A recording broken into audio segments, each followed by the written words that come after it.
लक्ष्मण यादव जी, एक बार जोरदार तालियों से स्वागत करें। तो आपको पूर्ण रूपेण समय दिया जाएगा, आप अपने बातों को रखने का काम करें। आदरणीय डॉक्टर साहब, एक बार जोरदार तालियों से फिर से स्वागत करें। बहुत धन्यवाद सम्मानित मंच और इस कार्यक्रम में आए हुए आप सभी सम्मानित लोगों को मेरा क्रांतिकारी जय भीम, जय मंडल है, इनकलाब जिंदाबाद है। आज इस समय इस देश में एक तरफ हिंसा का उत्सव मनाया जा रहा है, उसी समय अहिंसा की बात करने वाले तथागत बुद्ध को याद करते हुए हम इस कार्यक्रम में आए हुए हैं। मुझे लगता है यहीं से स्पष्ट है कि इस देश में दो देश हैं, जो तीर तलवार और बंदूक की पूजा करते हैं, और दूसरी तरफ कुछ लोग हैं जो जीवों पर भी दया करने की बात करते हैं। ऐसे तथागत बुद्ध को हम याद कर रहे हैं। और आज मैं एक ऐसे मंच पर हूं जहां पहली बार एक बड़ा दिलचस्प प्रयोग है कि 3 बत्ती जल रही है, जैसे लगता है ना ऑपरेशन थिएटर में। ऑपरेशन थिएटर में अभी मरीज गया, इलाज हो रहा है और ऑपरेशन हो रहा है। मुझे आज ये मंच ऐसे ही एक ऑपरेशन थिएटर की तरह लग रहा है कि समाज में जो जो बुराई है उसका ऑपरेशन यहां से किया जाए, और इससे बेहतर ऑपरेशन और क्या होगा। और हम लोग तो कुछ नहीं है, जितने लोग मंच पर हैं, हम सारे लोग आज जो कुछ भी हैं वो अगर यहां खड़े होकर अपनी बात कह ले रहे हैं और आप सुन रहे हैं, तो इसमें हमारी कोई भूमिका नहीं है, क्योंकि हम कोई ऑपरेशन कर भी नहीं रहे। हमारे पुरखों ने इतना ऑपरेशन कर दिया है, हम उसी को केवल आगे बढ़ाने की कोशिश कर रहे हैं। वरना एक बात सोचिए कि तथागत बुद्ध ने पहली बार इस देश में मानसिक, सामाजिक, सांस्कृतिक जो बुराई थी, जो बीमारी थी, उसका इलाज वहां से शुरू किया। और मैं पहली बार श्रावस्ती आया हूं। वैसे तो मैं यूपी आजमगढ़ का ही रहने वाला हूं, लेकिन श्रावस्ती आया हूं तो मुझे वो पूरा इतिहास ऐसा लग रहा है कि आंखों के सामने नजर आ रहा है। एक ऐसा समय रहा होगा हजारों साल पहले, जब दुनिया को शांति, प्रेम, करुणा का, सौहार्द का पाठ पढ़ाने वाले तथागत बुद्ध आपके इसी जमीन पर 25 वर्षावास एक लंबा समय व्यतीत किए होंगे। इस मिट्टी में कितनी खुशबू, कितनी ताकत, कितनी ऊर्जा है, मुझे यहाँ खड़े होकर वो महसूस हो रहे हैं। और वो ताकत, ऊर्जा ज्ञान की है। तथागत बुद्ध का मतलब मेरे लिए केवल इतना है, जब दुनिया में तीर तलवार बांटा जा रहा हो, इस देश में कुछ लोग ऐसे हैं जो मैं पहले ही कहा कि तीर तलवार बंदूक की पूजा करते हैं, और आपके, हमारे बच्चों के हाथ में जो हमारे पुरखों के संघर्षों से कलम और किताब आई थी, उसे छीनकर वापस बंदूक और तलवार पकड़ना चाहते हैं और उनसे अब ये काम सौंप दिया है। पहले हम लोग के समय कहा जाता था कि भाई आपका बच्चा क्या कर रहा है, तो हमारे लोग कहते थे कि बच्चा 10वीं कर रहा है, 12वीं कर रहा है, बड़ा होके क्या बनेगा, तो कहते थे डॉक्टर बनेगा, इंजीनियर बनेगा, आईएएस बनेगा। अब ऐसा समय आ गया है कि अब लोग पूछ रहे हैं कि आपका बच्चा क्या कर रहा है, तो लोग कह रहे हैं कि मस्जिद के सामने जाकर हनुमान चालीसा पढ़ रहा है और तीर तलवार लेकर के वहां मुसलमानों के खिलाफ नारे लगा। बड़ा होकर बच्चा क्या बनेगा, तो बच्चा खुदाई करेगा कि मस्जिद के नीचे कहां से लिंक खोजना। यही तो बनाया जा रहा है हमारे बच्चों को। तो हम जहां जा रहे हैं, चूंकि बहुत सम्मानित लोग मंच पर बैठे हुए हैं और बहुत संघर्षों के लोग बैठे हैं। मैं कई बार मंचों पर जाता हूं तो एक बात जरूर बोलता हूं कि जितनी मेरी उम्र होगी, हो सकता है उससे ज्यादा उम्र मंच पर तमाम लोग बैठे हैं जिन्होंने संघर्षों में खपा दी होगी। और उन सारे लोगों के संघर्षों की वजह से हमें हिम्मत मिलती है। इसलिए बहुत संक्षेप में 2-4 बातें जो आपके विषय पर मुझे दिखी वही करके अपनी बात खत्म करूंगा। सबसे पहली बात, मैं आपसे गांव गुराव से आए हुए लोगों, आप तो एक मेले की तरह आए हुए हैं ना। आप इस मेले में मूर्ति पूजा करने नहीं, विचार को लेने आए। इसलिए सबसे पहले मैं इस मेले के आयोजकों को सलाम कर रहा हूं। दूसरी तरफ पूरे रास्ते हम लोग देखते आ रहे हैं, कहीं इतना बड़ा पंडाल, कहीं इतना बड़ा पंडाल, कहीं कुछ चल रहा है, कहीं कुछ चल रहा है, कहीं कर्मकांड हो रहा है, कहीं भंडारा हो रहा है, और कोई वहां नाच गा रहा है, कोई कुछ भी मत्सव मना रहा है। मुझे ये ऐसा पंडाल नजर आया जहां सब लोग चुपचाप होकर के तथागत बुद्ध, अम्बेडकर, फूले पेरियार के विचार को सुन रहे हैं। मुझे लगता है इससे बड़ा उत्सव क्या होगा। देखिए, हमारा देश उत्सव धर्मी देश है। हम लोगों की तरफ पूर्वांचल में अगर जेसीबी मशीन से खुदाई होने लगे तो 150 आदमी चुपचाप वहां बैठ के देखने लगता है यहाँ क्या हो रहा है। इतना खलियार हमारे यहाँ लोग हैं। क्यों? क्योंकि भाई हमारे यहाँ लोगों को हाथ को काम नहीं दिया गया, पेट को रोटी अभी भी नहीं मिली है। लोग डरते हैं, लोगों को कमजोर बनाया गया है, इसलिए क्योंकि धर्म का व्यापार चलता रहे। मुझे याद आ रहा है, आप लोगों ने नाम सुना होगा महात्मा ज्योतिबा फूले का। ज्योतिबा फूले एक बात कहते हैं, बाल बनाना नाई का धर्म नहीं धंधा है, लकड़ी का काम करना पढ़ाई का धर्म नहीं धंधा है, बर्तन बनाना मिट्टी के कुम्हार का धर्म नहीं धंधा है, वैसे ही मंदिर में बैठकर पूजा करना पुजारी का धर्म नहीं धंधा है। अगर आप अज्ञानी बने रहेंगे तो उनका धंधा कैसे करेंगे। अब भाई देखो, आप उत्तर प्रदेश में हैं, यहाँ तो आजकल लोगों की भावना आहत हो जा रही है तो बुलडोजर चल जा रहा है घर के ऊपर। और आप लोग देखो सजग लोग हो, इसलिए एक बात कह के जा रहा हूं, हमें अपनी तरफ से कोई ऐसी बात नहीं करनी। हमारे पुरखों ने इतना ऑपरेशन कर दिया है, केवल उन्हीं को पढ़ें, उनकी किताब को आने वाली पीढ़ियों तक पहुंचा दें। कोई भी लड़ाई ऐसी नहीं है जो हम हार जाएंगे। इसलिए पहली बात, अपनी जड़ों को पहचानिए कि हम कहां थे और कहां आ गए। इन किताबों को घर घर पहुंचाइए ताकि पाखंड खत्म हो। आपके विषय में एक विषय है, आयोजकों ने जब 6 विषय रखा तो उसमें एक विषय था पाखंड। पाखंड का विनाश कैसे होगा। अच्छा भाई, एक बात बताइए, धर्म जिंदा कैसे है? अभीष्ट की इच्छा और अनिष्ट से रक्षा। क्यों ऐसा भाई? हमारी कोई कमी बुराई हो, हमारे अंदर कोई मुसीबत आ जाए तो मूर्ति के सामने खड़े हो जाते हैं, और उसके बाद बीमारी ठीक हो जाए, बच्चे पढ़ाई लिखाई से हो जाए, इसीलिए ना धर्म मानने जाते हैं। अब एक बात बताइए, हमारे ज्योतिबा फूले ने एक किताब लिखी है जिसका नाम है तीसरा रथ, नाटक है तीसरा रथ। अब एक किस्सा सुनिए, 2-3 किस्सा सुनाऊंगा, अपनी बात खत्म कर दूंगा। एक आदमी बहुत परेशान था और वो एक पंडित के पास चला गया।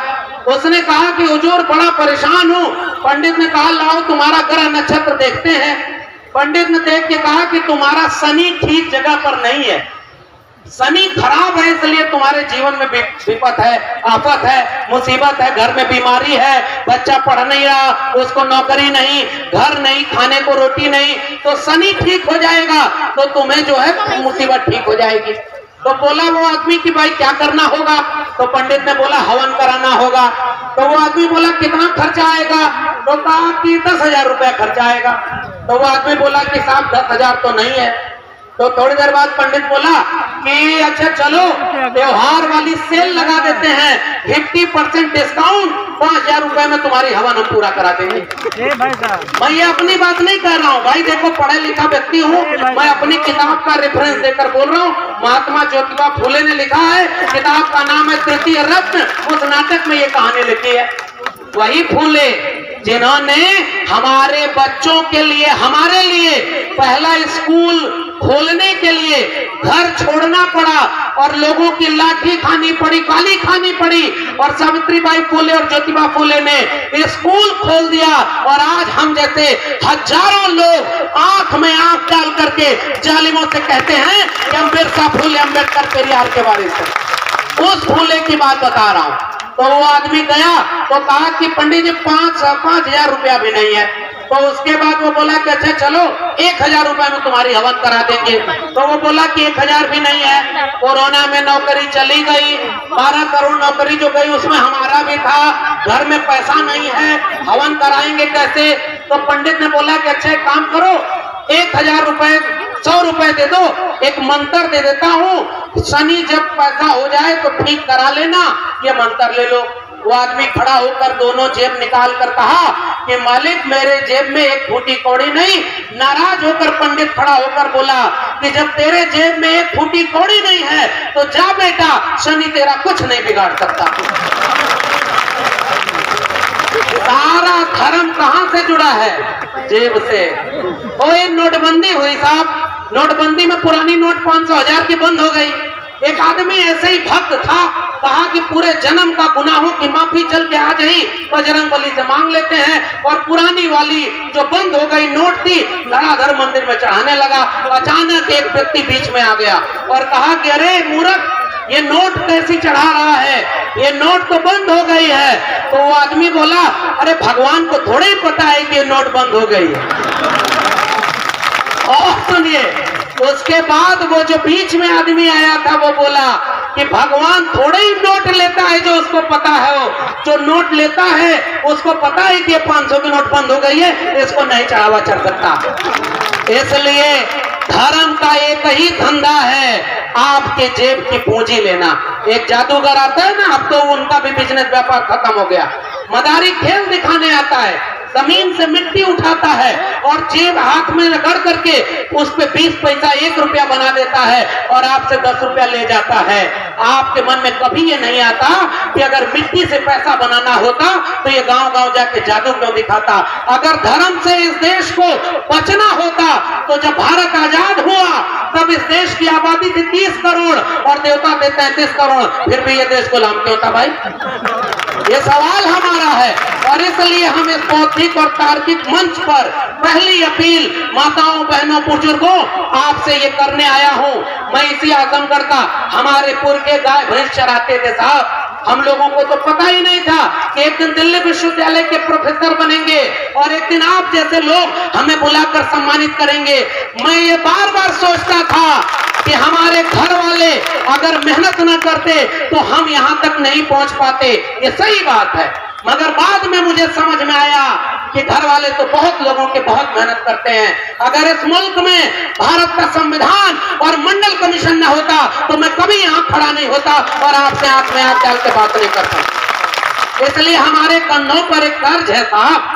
वो कर्ज ये नहीं है कि मुझे प्रोफेसर की नौकरी मिल गई, कोई डॉक्टर इंजीनियर बन गया, कोई जमींदार वकील बन गया तो वो अपने पूंजी भरने लगे और समाज को पीछे छोड़ दे। जहां हमको कहना हो वहां जय भीम बोले और अपने पेट के लिए खाएं। इसलिए मान्यवर कांशीराम का नारा पे बैक टू सोसाइटी और बाबा साहब का नारा मुझे याद आता है कि शिक्षित करो, संगठित करो और संघर्ष करो, बिना इसके समाज का कोई भला नहीं, और जो अपने समाज का भला नहीं कर सकता उन व्यक्तियों का कोई भला नहीं होने वाला। इसलिए मैं अपनी जिम्मेदारी निभाने आया हूँ, मैं कोई नई बात नहीं कर रहा। पहली अपील मैं आपसे यही करने आया हूँ, आपके घर के बच्चों को धर्म की आड़ में दंगाई बनाया जा रहा है। हाथ उठाकर वादा करिए कि आप अपने घर के बच्चों को और अपने मोहल्ले के बच्चों को कहीं भी त्रिशूल और तलवार वाला दंगाई नहीं बनाएंगे। हाथ उठाकर कहिए, ये हमारी जिम्मेदारी है साहब, क्योंकि हमारे पुरखों ने, तथागत बुद्ध ने, बिरसा ने, बाबा साहब ने, मान्यवर कांशीराम ने, राम मनोहर लोहिया ने, पीपी मंडल ने किसकी लड़ाई लड़ी? अहिंसा और प्रेम की लड़ाई लड़ी। पहली बात, और धर्म के पाखंड से अपने आने वाली पीढ़ियों को बचाना है। दूसरी मेरी गुजारिश है, और चूंकि आपके विषय में है इसलिए मैं वो बात यहाँ पर कह रहा हूँ, पाखंड ने हमारी पीढ़ियों को मानसिक रूप से गुलाम बनाया। वो घर में बच्चा होता है ना, बच्चे को भूख लगी हो और बच्चा लड्डू मांगे और लड्डू मांग रहा हो, उस बच्चे को उठा करके उसको पैंट जो पहनता है उसको माताएं बहनें ढीली कर देती। वो पूरे टाइम पैंट पहनने में बचा रहा कि मेरी पैंट वापस दे दो, लड्डू मांगना भूल जाता है। हमारे बच्चों के हाथ से शिक्षा छीनी जा रही। ये मेरी दूसरी गुजारिश है। कलम और किताब छीन ली जाएगी तो आप मानसिक रूप से गुलाम पैदा होंगे ना। आप लोगों में से कितने लोगों के बच्चे सरकारी स्कूल में पढ़ते हैं? अधिकांश लोगों के बच्चे सरकारी स्कूल में पढ़ते हैं। और सरकारी स्कूल में न तो मास्टर है, न तो इमारत है, न तो वहां पढ़ाई है। जिसकी जेब में पैसा है उसके बच्चे अच्छे स्कूल में पढ़ रहे हैं। और मैं दिल्ली विश्वविद्यालय में पढ़ाता हूं। मैं जानता हूं कि मेरे गांव के किसान मजदूर कमेरा लोग, चौधरी छोटू राम, सोनेलाल पटेल साहब एक नारा देते थे, ये जंग 90% लोग कमेरा हैं जो काम करके खाते हैं, 10% लोग लुटेरा हैं जो कमेरा का शोषण करके खाते हैं। ये जंग कमेरा बनाम लुटेरा की है। और यही सपना बाबा साहब अम्बेडकर और राम मनोहर लोहिया का, कांशीराम और बीपी मंडल का था। मैं तो एक विचार लेकर आया, मैं व्यक्तियों की बात नहीं कर रहा। और विचार क्या था कि हमने हाथ से श्रम किया, हमारे पुरखों ने इस देश को रहने लायक बनाया, और आज हमारे घर के बच्चों के हाथ से कलम छीन ली। आप अपने बच्चों को केवल मिड डे मील के लिए स्कूल भेज रहे हैं और स्कूल बर्बाद कर दिया। और दिल्ली विश्वविद्यालय में आकर देखिए, मैंने जब खुद आरटीआई लगाई और हमारे तमाम सम्मानित लोग बैठे हुए हैं, सर हमारे यूनिवर्सिटी में मंडल विरोधी आंदोलन चला, वहां पर मंडल के खिलाफ नारे लगाए गए। और मैं तो इस मंच को देख रहा हूं, बहुजन समाज क्या होता है, 90% लोग यहाँ किसी पार्टी का झंडा नहीं है, किसी पार्टी का बैनर नहीं है, लेकिन 90% SC, ST और माइनॉरिटी के लोग, वंचित शोषित कमेरा लोग इस भीड़ में एक साथ बैठे हुए हैं। यही मेरा समाज है और आपसे गुजारिश करने आया हूँ। हम 90% लोगों के 90% प्रोफेसर वहां नहीं, हमारे प्रोफेसर वहां नहीं है। मैंने जब आरटीआई लगाई तो पता चला कि 2019 तक इस देश के ओबीसी के 0 प्रोफेसर 45 केंद्रीय विश्वविद्यालय में थे। ये बताइए, आपका विश्वविद्यालय था क्या? आपके डॉक्टर हैं क्या? आपके इंजीनियर हैं क्या? आपकी जमीन पर 90% मालिकाना हक आपका है क्या? स्कूल आपसे छीन लिया, डॉक्टरी आपसे छीन ली, सरकारी नौकरी खत्म कर दी। और कैसे खत्म कर रहे हैं? एक तरफ पाखंड और दूसरी तरफ झूठ का व्यक्ति, जो लखनऊ वाला तो छोटा है, मैं इशारे में बात करूंगा भाई, दिल्ली वाला सबसे बड़ा झूठा है। और ये क्यों बात कह रहा हूं? उसने क्या नारा लगाया था, वो बेच रहे हैं भारत को, मैं चैन से कैसे सो जाऊं, सौगंध मुझे इस मिट्टी की, मैं देश नहीं बिकने दूंगा, नारा लगाया था ना। जब तक गुजरात का मुख्यमंत्री रहा उसने कभी नहीं बताया ना कि मैं ओबीसी माँ का बेटा हूं। और जब तुम्हें प्रधानमंत्री बनना हुआ तो तुम्हें जाति नजर आ गई और तुम हमसे कहते हो कि हम लोग जातिवादी हैं। हम अगर इस देश के दलित, पिछड़े, आदिवासी अपना हक मांगे तो हमारे ऊपर तोहमत लगाई जाती है कि हम जातिवादी हैं। हमारे तमाम वरिष्ठ लोग बैठे हैं, मुझसे ज्यादा अनुभव उनके पास होगा। बिहार में मुख्यमंत्री थे कर्पूरी ठाकुर, उन्होंने पहली बार आरक्षण लागू किया। उत्तर प्रदेश में मुख्यमंत्री थे राम नरेश यादव। और ये देखो, नाई समाज और ओबीसी समाज के लोगों पर दिल्ली से चमड़ा भेजा संदेश, बार बनावे कर्पूरी और भैंस चरावा राम नरेश, ये गाली दी गई थी हमारे लोगों को, ये गाली दी गई थी। इतिहास जानते हैं कि नहीं? आज हमारे लोगों को हिंदू बनाया जा रहा है। और कौन बना रहा है? कैसे कहा? आरक्षण पर गाली। और भोजपुरी से, भोजपुरी तो जानते हैं ना थोड़ी बहुत। एक बात बताइए, आज पूरे समाज को कहा जा रहा है कि मुसलमानों से खतरा है, 80% हिंदू एक हो जाओ। अरे अगर 80% दलित, पिछड़े, आदिवासी सब हिंदू थे तो बताओ, मेरा सवाल है कि राजस्थान का इंद्र मेघवाल 8 साल का बच्चा तीसरी में पढ़ता था, मटका पानी वाला छू लिया तो उसको उसके मास्टर ने इतना मारा कि वो मर गया। कोई विश्व हिंदू परिषद, बजरंग दल, हिंदू युवा वाहिनी उस इंद्र मेघवाल को न्याय दिलाने के लिए क्यों सड़क पर नहीं आई? ये सवाल है कि नहीं? ये आपको हिंदू तब बनाएंगे जब आपको दंगाई बनाना होगा, जब आपके बच्चों की शिक्षा छीनी जाएगी। आपका रोजगार खत्म हो गया ना। एक को हिंदू बनाने वाले आते हैं कि आओ तुम्हारे बच्चों को रोजगार दिलाएंगे।